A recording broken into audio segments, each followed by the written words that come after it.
बिस्मिल्लाहिर्रहमानिर्रहीम। अस्सलाम वालेकुम। आज 9 सितंबर बरोज़ बुध हम बात करेंगे राना सनाउल्लाह के हवाले से। कल एक मैंने बात की थी 8 सितंबर को, जब इमरान ख़ान ने और वज़ीर आला उस्मान बुज़दार ने आईजी पंजाब की छुट्टी करवाई थी और उसके ऊपर हमारे मीडिया को बड़ी तकलीफ़ थी और उनको एक ही बार बार एक ही बात कहे जा रहे थे कि पाँचवा आईजी चेंज हो चुका है, छठा आईजी आ गया। जैसे वो आईजी की गिनती में वो एक दूसरे को पीछे छोड़ रहे थे हमारे मीडिया के लोग, और उनको कारकर्दगी से कोई कंसर्न नहीं है। उनको ये कंसर्न नहीं है कि वो कॉम्पिटेंट था या नहीं था, या वो हुकूमत के जो chief executive of the federation है या प्रोविंस है, अगर वो उसकी बात नहीं मान रहा, उससे उनको कोई कंसर्न नहीं था। उनको सिर्फ ये तकलीफ़ थी कि 2 साल में ये पाँचवा आईजी क्यों आया है। तो अब खैर आईजी का मामला हो गया और मैंने आपको बताया था, और शायद मेरे अलावा पहले किसी ने ये बात नहीं की थी कि आईजी पंजाब से जो इख्तलाफात शुरू हो रहे हैं वो नैब ऑफिस पर जो हमला है उस केस की वजह से इख्तलाफात शुरू हुए हैं थे। और वो बात आज सच साबित हो गई जब उमर शेख, जो कि CCPO लाहौर है, जो कि इमरान ख़ान ने अपना एक ख़ास खिलाड़ी नू लीग माफिया को, जिन्होंने पंजाब के अंदर और स्पेशली लाहौर के अंदर अपना जो कदम जमाए हुए हैं, उनके ख़िलाफ़ कार्रवाइयों के लिए, कब्ज़ा माफिया के ख़िलाफ़ कार्रवाइयों के लिए, और ये जो नैब ऑफिस पर हमला और मुलजमान हैं इनके ख़िलाफ़ कार्रवाइयों के लिए CCPO लाहौर तैनात किया गया था उमर शेख को। उमर शेख ने आज अपना पहला छक्का लगाया है और राना सनाउल्लाह के पीछे पड़े हैं और राना सनाउल्लाह की दौड़ लगवा दी है। राना सनाउल्लाह, ये मामला आपको याद होगा कि तकरीबन 1 माह होने वाला है और राना सनाउल्लाह ने आज तक ज़मानत नहीं करवाई थी। और ये ज़मानत क्यों नहीं करवाई थी उन्होंने, ये जो नैब ऑफिस केस है इसमें, क्योंकि उनको ये लगा था और वो ये समझते थे कि आईजी पंजाब उनका अपना है और वो उनको गिरफ़्तार नहीं करेगा।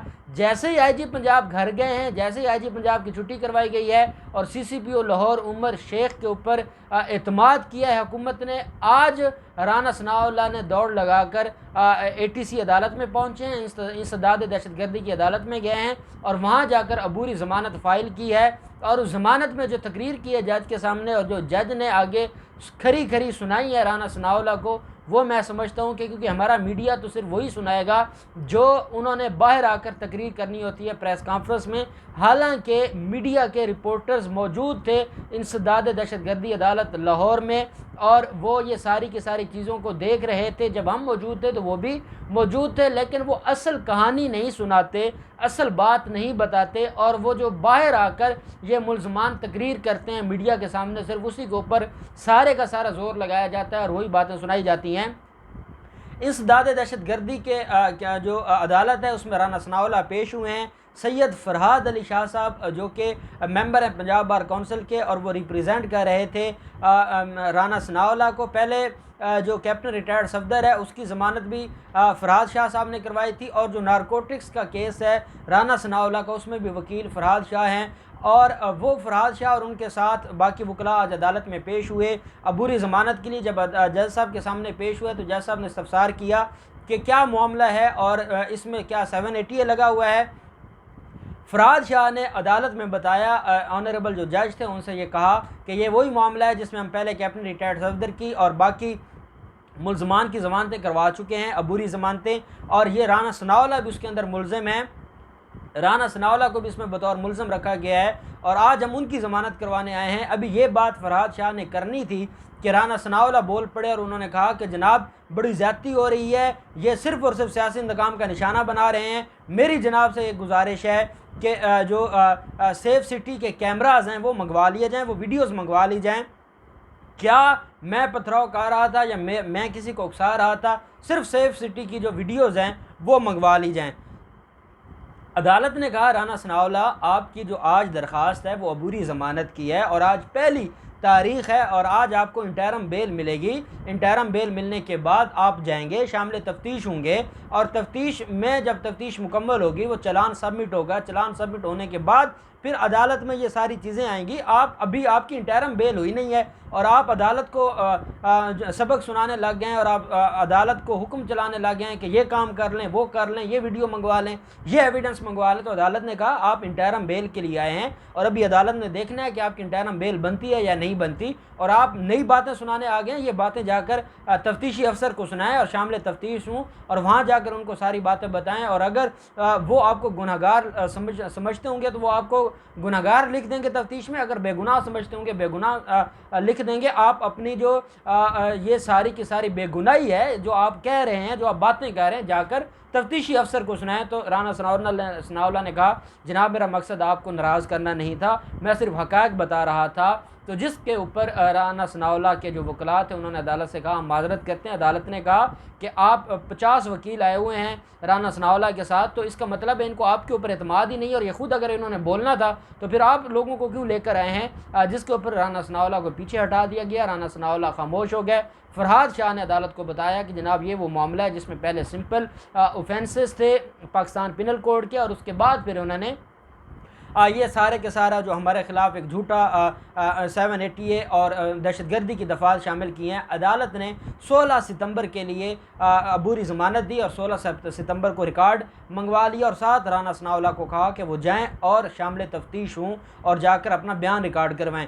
जब राना सनाउल्लाह अदालत से बाहर निकलते हैं, मीडिया के सामने पहली बात वो ये करते हैं कि CCPO उमर शेख ने ये सारा कुछ किया है। CCPO उमर शेख के कहने पर उन्होंने कहा कि 24 अगस्त को पहली दफ़ा हमने सुना था कि दहशतगर्दी की दफ़ात शामिल हो गई हैं, लेकिन 2-3 दिन के बाद पुलिस ने जाकर अदालत में बताया था कि दहशतगर्दी की दफ़ात शामिल नहीं हुई। 2 सितंबर को चार्ज ले रहा है उमर शेख, और 3 सितंबर को दोबारा हमारे ख़िलाफ़ इंसदाद दहशतगर्दी की दफ़ात शामिल हो गई। हमारे ख़िलाफ़ जो कुछ हो रहा है वो उमर शेख करवा रहा है। उमर शेख को लाया ही इसलिए गया कि वो हमारे ख़िलाफ़ कार्रवाई करे, हमारे ख़िलाफ़ इंसदाद दहशतगर्दी के पर्चे हों। हमने सियासी इंतकाम की ऐसी कोई मिसाल नहीं देखी कि पुरअमन जो मुजाहिरीन थे या पुरअमन लोग थे वो उनके ख़िलाफ़ ये सारी की सारी कार्रवाइयाँ हों और दहशतगर्दी के पर्चे कटवाए जाएँ। फिर उनका ये कहना था कि जो ज़्यादती की गई है शोएब दस्तगीर के साथ, पाकिस्तान मुस्लिम लीग खामोश नहीं बैठेगी, नून लीग उनके हक़ में जाएगी, नून लीग हर फोरम पर IG पंजाब के हक़ में जाएगी, और जो CCPO उमर शेख की तकरीर है इसको चैलेंज किया जाएगा। CCPO लाहौर सिर्फ़ और सिर्फ नून लीग को सज़ा देने के लिए या नून लीग के ख़िलाफ़ कार्रवाइयों के लिए लगाए गए हैं, इसके अलावा उनका कोई काम नहीं है, और उनका जो बैकग्राउंड है वो ऐसा नहीं है कि उनको इतने बड़े शहर में बतौर CCPO लगा दिया जाए। साथ उन्होंने ये कहा कि मैंने कल नैब के ऑफिस में पेश होना है, मेरी पेशी है, तो क्या अगर मेरे चाहने वाले वहाँ आ जाएंगे तो मैं उनको क्यों रोकूंगा, या क्या मैं उनको रोक सकता हूँ, और अगर मैं उनको रोकूंगा तो मेरे जो चाहने वाले हैं या मेरे जो वर्कर्स हैं तो मैं वो नाराज़ हो जाएंगे, और सियासी लीडर कभी सियासी कारकुनान को नाराज़ नहीं किया करते। अगर आ भी गए थे मरियम सफदर के काफ़िले के साथ तो कौन सी क़यामत आ गई थी कि जिसके ऊपर पथराव किया गया और शेलिंग की गई और वाटर कैनन के ज़रिए पानी फेंका गया। ये सारा हमारे ऊपर जुल्म हुआ है। अब ये जो राना सनाउल्लाह जब ये कहानी सुना रहे थे, कोई होता जो उनसे पूछता कि जनाब इस सवाल का जवाब दे दें कि ये जो 780 या दहशतगर्दी की दफ़ात शामिल करना है ये किसने शुरू किया था, किसने सियासी कारकुनान के ख़िलाफ़ दहशतगर्दी के पर्चे दर्ज करवाए थे, किसने सियासी कारकुनान को दबाने के लिए दहशतगर्दी के पर्चे दर्ज करवा के उनको सज़ाएँ करवाई थी, वो कोई और नहीं था राना सनाउल्लाह, वो आप थे और आपकी हुकूमत थी। आपने अपने सियासी मुखालफिन को कत्ल किया, आपने सियासी मुखालफिन को ज़ख्मी किया, आपने सियासी मुखालफिन के ख़िलाफ़ उल्टा पर्चे करवाए, 780 लगवाए, 7-7 साल सज़ाएँ करवाईं, और आपने उन लोगों को दीवार के साथ लगा दिया। आज आपके अंदर इतना हया भी नहीं है और आप कहते हैं कि आपके साथ ज़्यादती हो रही है, हालांकि आपके साथ ज़्यादती नहीं हो रही। जो आपने बोया था आज वो आप काट रहे हैं, और ये पहली दफ़ा हुआ है कि किसी लीगल फोरम पर कोई जा रहा है और उसने जाकर वहाँ को स्टेटमेंट देनी है, और वो स्टेटमेंट देने के लिए अपने साथ सैकड़ों लोगों का एक काफ़िला लेकर जाता है, घरों से पत्थर लेकर जाते हैं, पथराव किया जाता है और वहाँ पर जाकर जुल्म किया जाता है, और जो पुलिस अफसरान हैं उनके ऊपर हमला किया जाता है। 13 पुलिस वाले आपने ज़ख्मी कर दिए। अब राना सनाउल्लाह ने एक बात किया कि हम 780 को चैलेंज करेंगे लाहौर हाई कोर्ट में। मैं आज आपको एक बात बता रहा हूँ कि आसिफ सईद खोसा साहब की जजमेंट आ चुकी है। पहले जो 780 की या दहशतगर्दी की जो डेफिनेशन है, जो एंटी टेररिज्म एक्ट है, उसमें जो डेफिनेशन है उसके ऊपर पूरा उतरते हैं जो अमल है मरियम सफदर का और उनके कारकुनान का। दूसरी बात यह है उसकी इंटरप्रिटेशन में एक नई जजमेंट आ गई थी आसिफ सईद खोसा साहब की, और आसिफ सईद खोसा साहब ने यह फरमाया था कि दहशतगर्दी वो है कि जब कोई लोग मंसूबा साजी के तहत एक जमघटा बनाकर एक पूरा गिरोह या ग्रुप किसी भी बिल्डिंग पर या किसी ऑफिस पर या किसी भी पब्लिक ऑफिस पर वो हमला करते हैं, या इलाके में अमन व आमा ख़राब होता है या लोगों का पीस डिस्टर्ब होता है, खौफ व हिरास पैदा होता है और वो ऐसा हमला करते हैं कि लोगों की जानें जा सकती हैं, तो वो दहशतगर्दी में आएगा। वो उन्होंने जो कहा था कि ये दहशतगर्दी में नहीं आता कि कहीं इंडिविजुअल जैसे एक आदमी है, दो आदमी है, तीन आदमी है, उनकी को आपस में पर्सनल लड़ाई थी और उसमें कोई ज़ख्मी हो गया या मर्डर हो गया तो उसमें 780 नहीं लग सकता। लेकिन ये जो सैकड़ों लोगों का घरों से पत्थर लाकर 13 पुलिस वालों को ज़ख्मी कर देना, नैब ऑफिस के ऊपर डायरेक्ट हमला करना, नैब ऑफिस में काम करने वाले मुलाजमीन का ज़ख्मी होना, उनको हरासा करना, पूरे इलाके में खौफ व हरास फैलाना, ये दहशतगर्दी की डेफिनेशन पर पूरा उतरता है। और जो काम शुएब दस्तगीर नहीं करने दे रहा था वो CCP उमर शेख ने किया है और आपको बहुत ज़्यादा तकलीफ़ है, आप खौफजदा हैं उमर शेख से। लेकिन उमर शेख ने आज पहले दिन ही आपकी चीखें निकलवा दी हैं और आपके लिए मसाइल खड़े कर दिए हैं। अब आपको नज़र आएगा कि अगले आने वाले चंद दिनों से मुराद ये है 1-2 दिनों में मरियम सफदर भी जाएगी इंसदाद दहशतगर्दी और वहाँ जाकर वो भी अपनी ज़मानत हासिल करेगी। और उनकी गर्दन में जो सरैया था, जो ये समझते थे कि हमें कोई पंजाब पुलिस हमें पूछ नहीं सकती, उमर शेख के आने के बाद अब वो पंजाब पुलिस से खौफजदा भी हैं और वो डर रहे हैं कि अब उनका क्या बनेगा।